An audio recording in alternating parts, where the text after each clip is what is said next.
Hey all, Hazel here, Improbable Garage. This is where I split the video, so we're going back to this. This video is going to be about trying to get all the layers of paint off of the car, so jump back to past me.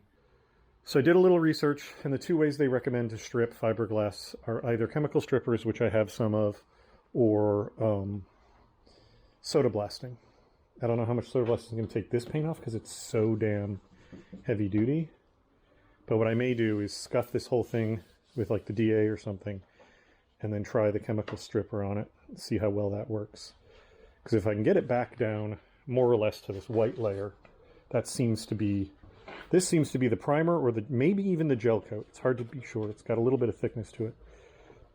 And this is definitely rougher, this surface below it, which I think is actually this here. I was about to say I don't want to make a mess with the chemical stripper, but I've clearly made a mess without the chemical stripper. So yeah, let's try that. Since this is the area I'm most curious about, I went in and hit everything with some 150 just because it was what was on the sander to just break the surface up. And now I've got citrus strip on there. I have no idea if this is going to even touch not just this red paint, but all the layers underneath it. But I've spread it on there, and then I've put plastic wrap over it to keep it wet, to give it the best chance of doing something. And I'm going to walk away from this for like 10-15 minutes and see if anything happens. This back here doesn't appear to be doing anything. Like, that feels just as hard as before. So I'm going to let this sit a little longer, but I don't think it's going to do anything, and then I'm going to try and scrape it. This is doing nothing back here. The stripper has not touched this red paint in the slightest, and then I'm pretty sure it similarly, it's not a little, like, the white paint is kind of coming off, but not even, not much, really. And if I can't get the red paint off, it's irrelevant if any of the lower layers come off. So I think I'm just going to take this, hose it off in the driveway to neutralize it, and then we'll call it good. All right, so it's a little bit later, and I don't remember exactly where I finished filming, but I've chipped largely what's going to chip off on this. There's probably a little bit more here and there, but most of what's going to chip off is going to chip off.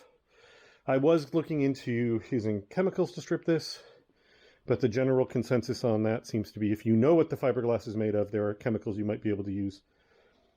But this is 70-ish year old fiberglass. I have no idea what it's made out of, so I'm not going to risk it, because apparently if you use the wrong thing, it will actually soak into the fiberglass and start dissolving it.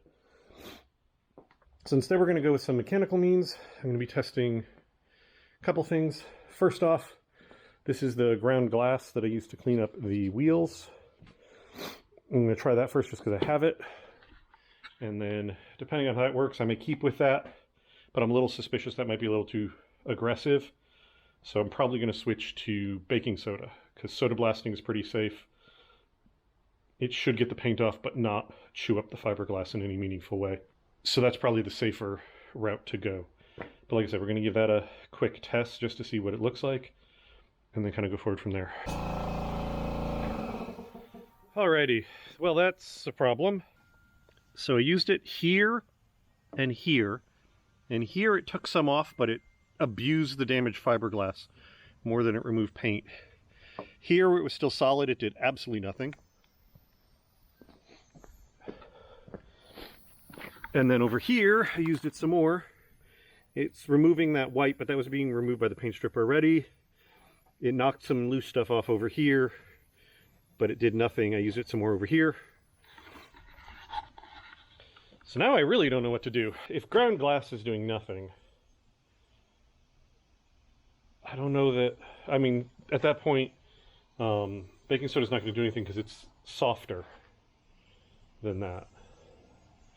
So I think what I'm going to have to do, I'm going to end up having to do with this is sand through the red and then hope I can attack the lower layers. Oh, I should try that on the hood where the other layers are exposed. That'll give me some more data. Actually, it took a chunk of that off, and it was actually taking the edges of it off over here, so the red's not all that thick. It looks like what I have is like a hard candy shell in this red paint, and then a really terrible connection between this white and the first layer above it. So yeah, I think if I can break up this red, I might be able to do something. I may want to try the citrus strip over here, possibly. See what it does to all these other layers, because that'll give me data on whether the red is the only thing that's keeping the citrus strip from working, or if the other layers are also not going to work. The citrus strip is pretty safe because it's just orange. So that's one that universally the internet seems to think is safe to use on anything, including fiberglass.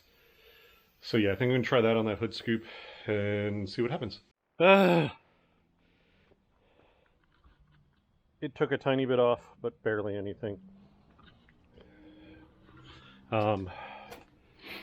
More time maybe would do something, but I doubt it. Another day, and I was doing some experimentation with the body here, and I think I may have found a good solution. You're set up on a tripod-y thing right now, so I'm just going to show you from a slight distance. Two things I tried. One was a razor blade scraper, and that kind of worked. If I work from the edge of damage outwards, I can kind of chip because I can get under it with the blade. So that'll work, but it was really slow. But then the other thing I tried was fire. Over here, you can see this whitish spot, I hope. I was trying, this was basically, I did a bunch of Googling last night, looking up ways to strip this. And one of the big things that came up, because I was looking at like, okay, what chemical stripper do I use? And I found a really useful thread on a message board where somebody was talking about old Corvettes. And they said basically, and they were talking about Corvettes, but they were also saying that this is generally true. Don't take this as gospel, obviously, because it was one guy on a board. But he was saying that pre-64, the recipe for fiberglass is very full of resin, and that resin will interact with a lot of different chemical strippers. And sometimes in really bad ways where if there's exposed fibers, they will wick the stripper down into it and it'll basically rot out from the inside. So basically there's no safe stripper for a pre-64 Corvette. He was implying no safe stripper for a pre-64 anything fiberglass. So that threw away the chemicals because I don't want to risk wrecking this body. This was again molded in 57, so 64 obviously. But then somebody suggested just use a torch and scraper, so that's how I ended up here. And I don't know which layer of gray this is exactly, but it at least took this outer red layer completely off. So my plan right now is I'm going to use the torch and see about stripping back, see how deep, like when I get to these areas that are supposed to have molded in stuff, I may actually start in one of those areas, see how much of the detail comes back, because it'll tell me how deep I need to go in terms of the other layers. Because if the other layers are sticking on pretty well, and this thick red layer is what's ruining all the details, I'll just clean it up at that level and I'll repaint it, because I'm not looking for perfection. I'm just looking for better than what it is, and without all this cracking and splitting in it. So yeah, you're going to go on time lapse. I'm going to start a couple fans and put on a face mask. And then I'm going to take a fire to this body and hope it goes well. I do have the hose in here.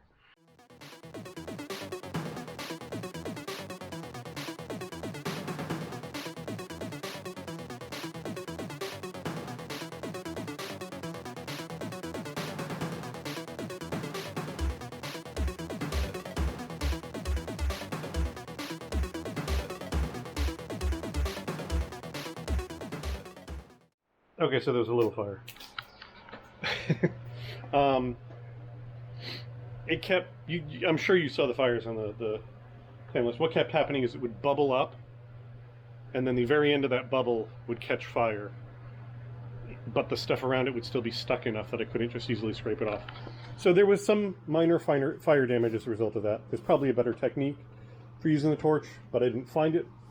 But as you can see, everything came off. This is the bare layer. This brown is the actual fiberglass itself.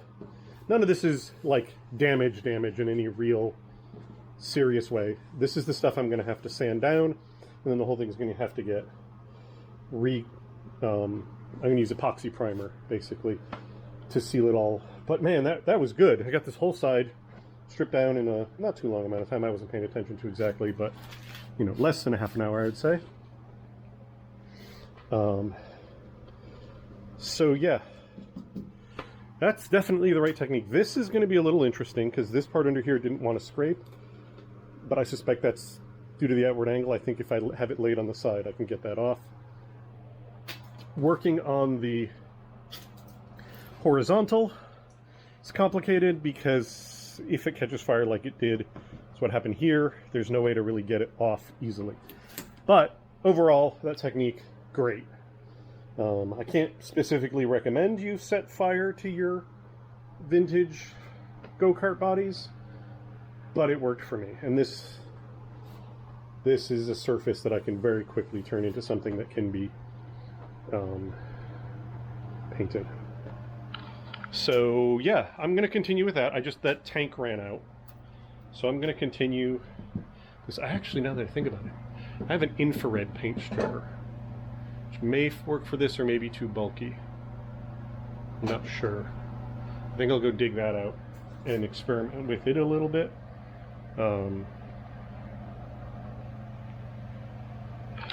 But yeah, this is great.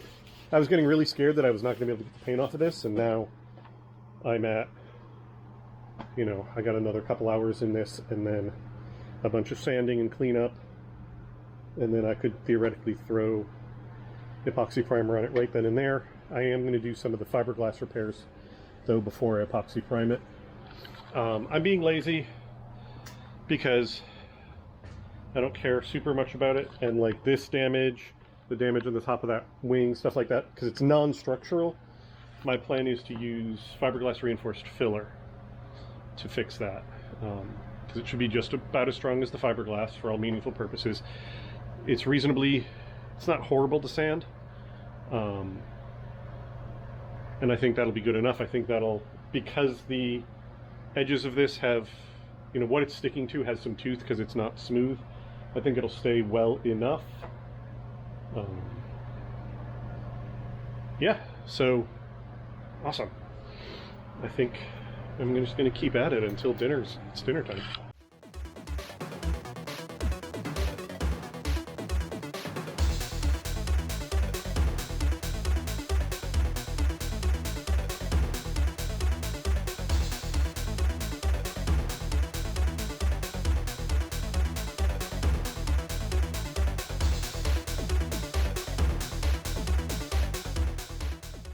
So sadly, the infrared heater, not a great choice.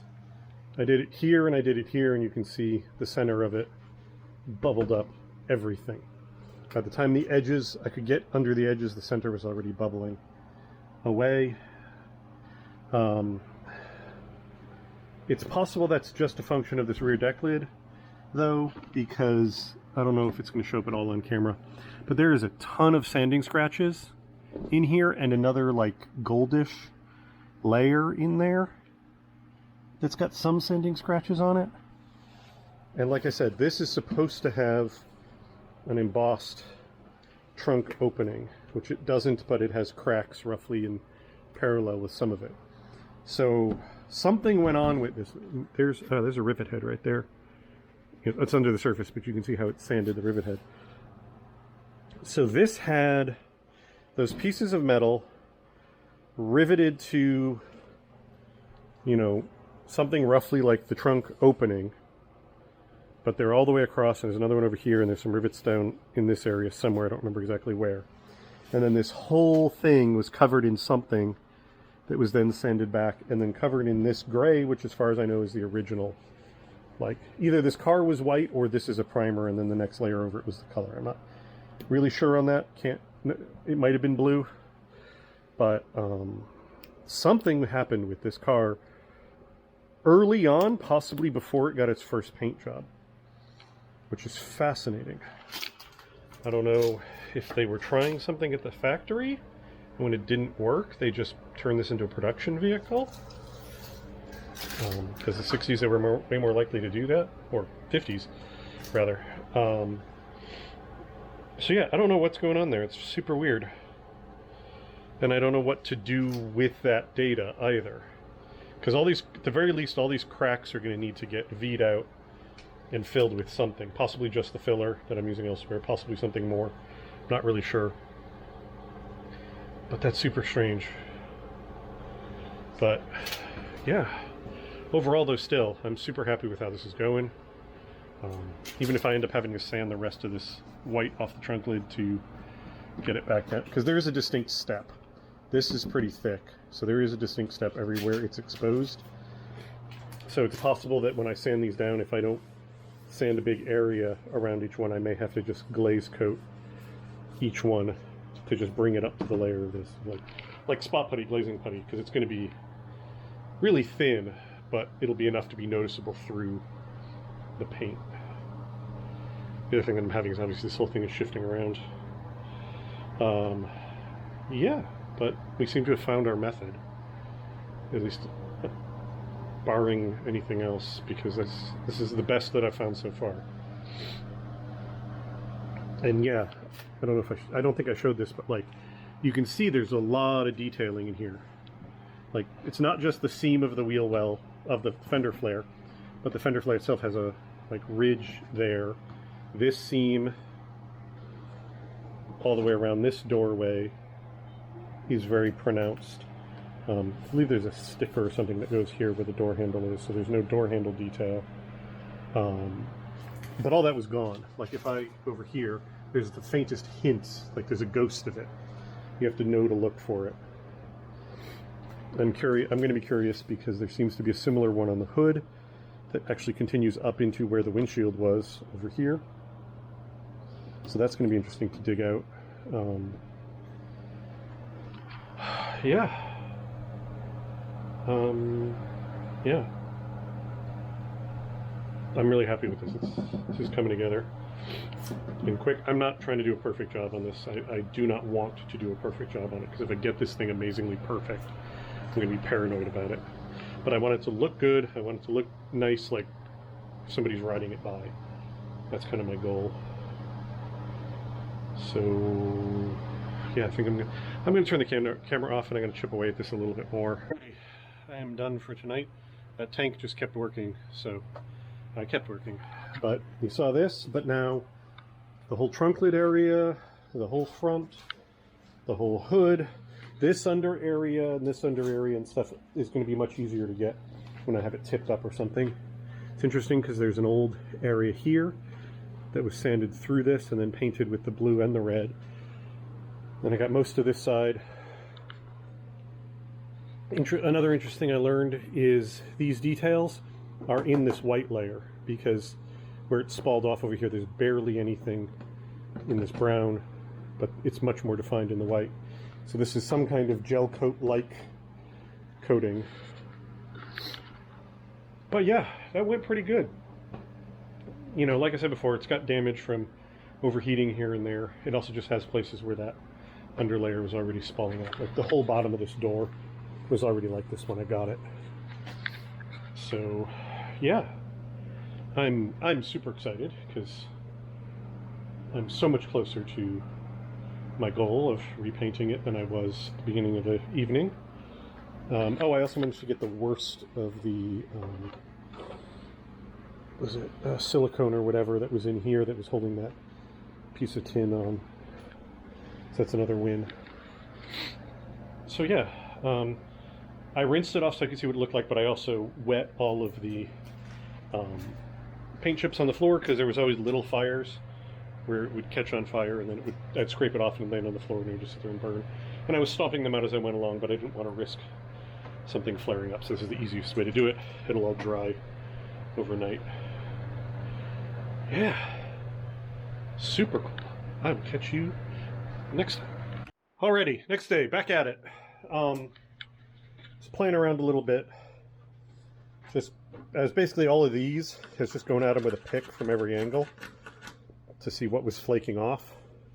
And it seems to be a pretty good overall way to do that, to get the worst of it off. I want to get these filled, same with the damage, and close to right before I put the epoxy primer on. I'm sure there's going to be more work needed once it's all one color, but I'd like to get the worst of it taken care of. I have decided I am filling these holes because I'm not putting a windshield in it. I was looking at photos of these. They never had windshields. Like this model never had windshields. So this was definitely a later edition or something. So all this goo around here is getting taken out. And since there's no windshield, the tallest thing is going to be the wheel, and this is going to be sticking out at an odd angle.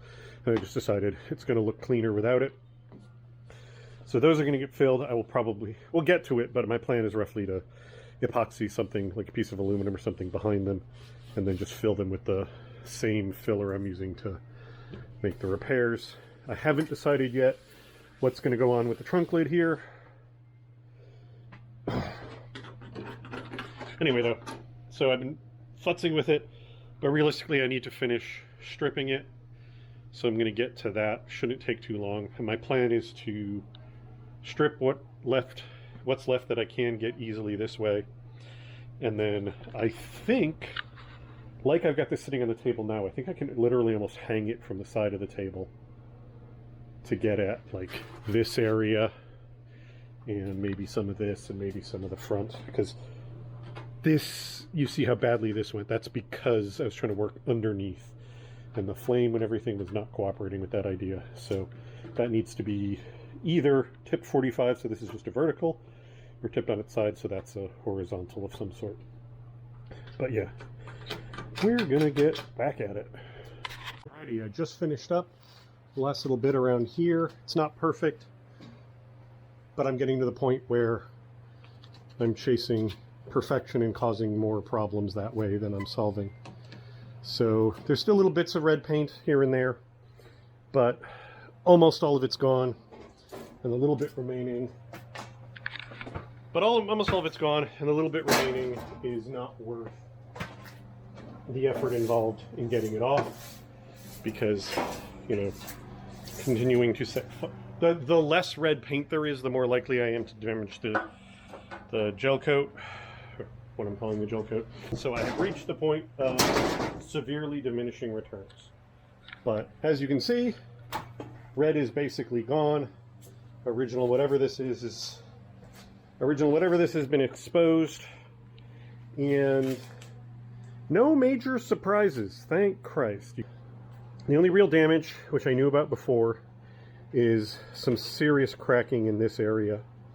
So I think what I'm going to do is get in here with a small burr bit, maybe on a Dremel, and get the worst of the Bondo out of here so I can get back to the fiberglass, and then fill that with epoxy.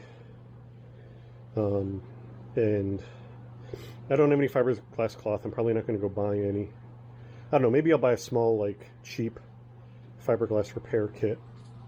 Just use that to help reinforce this area. You know, just put the mesh down in there and fill it with some resin to help reinforce that, and then we'll fill that to make it smoother. Still not sure what I'm doing on the trunk lid back here. I really want to cut it out, but I'm really nervous. But also you can see the actual, like these, a lot of the body, the marks are just where dirt got under the cracks in the red paint, but there is actually damage and cracks back here. I think those are all going to have to get ground out and filled. So hopefully they won't come through. There's definitely a lot of sanding of paint in areas, because like this area did not want to come off properly. But all that paint, all that thick layers of paint are gone. And now all her crimes are exposed. Again, this cracking over here along where the hood seam is. Oh, the one thing I did find that I didn't notice before is this back edge. It's got some seriously chewed up bits, and it's got a big crack right up the center. So that, I think I'm going to have to just mostly live with, because I don't know a good way to fix that. I think, yeah. like the other holes and stuff that I'm filling, that'll probably get something stuck to the backside of it and filled in. But I'm happy with that. Definitely good progress. Definitely looks worse visually, but it looks better in the sense that I can see all the actual crimes. They're not hidden. So the next step is going to be a lot of sanding, and then to start making those repairs. I have to go buy fiberglass resin filler and whatnot. I have the fiberglass reinforced filler and I have regular body filler, but I don't have any of the fiberglass specific like resin and stuff, and this at the very least is going to need some of that. So I think I'm going to do some sanding and then I'm going to call it a night.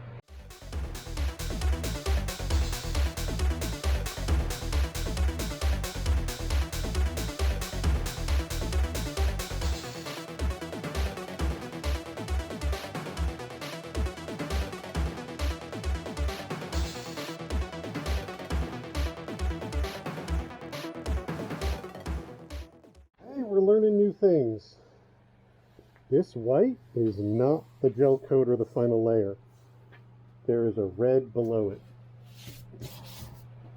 Let's see here. I'm gonna grab the hose. See if that'll make it show up better.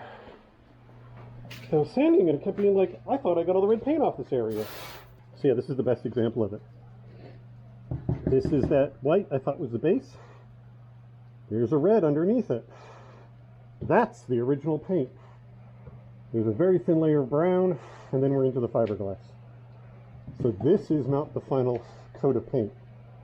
I'm not going to try and get all of it off because it's obviously stuck on really well, but that's really interesting. Like there's areas where I like saw a little bit of red, and I'm like, oh, I guess I didn't get off there, and I started sanding, and it was like, why am I getting more red? So yeah.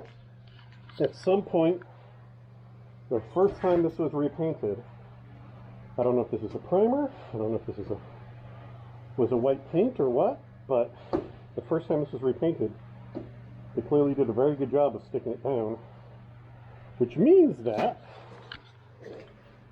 this was not cut before it was painted necessarily, because there's red right there. So the trunk lid being cut out may still have happened after. Actually, let's find out. Where is the sander? This car just gets more and more confusing.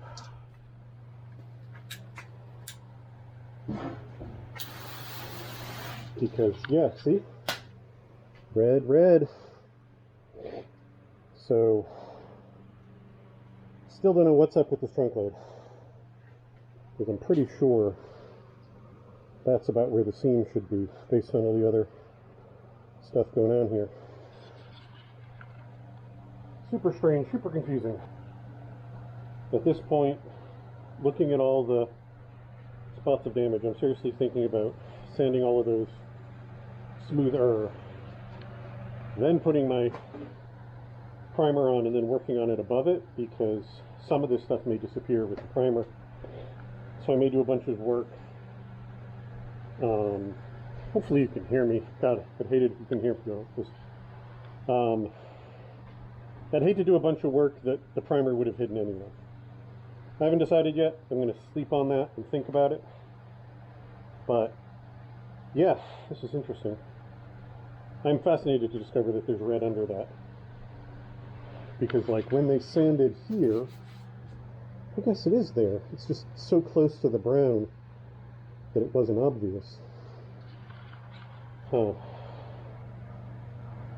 Yeah, there's a lot. Looking at it now, there's still a lot of cracking. I think the epoxy primer will seal up a lot of these cracks. All the ones that aren't chipping, where it's just that the surface has been flexed, I think the epoxy primer will be fine to pretty much seal that crack right back up again and probably have it disappear. So I think the next big thing on this is going to be a thorough sand, probably a wet sand. A lot of it by hand, because I think I've hit all the areas. At least, a quick go over with that I can with that. I'm also finding more and more evidence of Bondo repairs in various places. Like, that's Bondo there. Where was the other spot? I think it was this on the other side. The fronts of these have got definite repairs to them already. Stuff like that. There's obviously this whole mess over here. Oh, by the way, this right here, the fiberglass is so thin right there, it's actually translucent. When you look at it from underneath, you can see light through there, same way you can see light through that damaged area over there. But,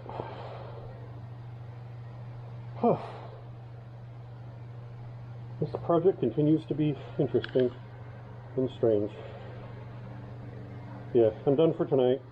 So I think that's it for now, because we're done with stripping the paint off, the major part, and the next part's going to be doing repairs. And we're not quite building up back up yet, but we're onto a whole new thing, which is going to be sanding this body in prep for filler and whatnot.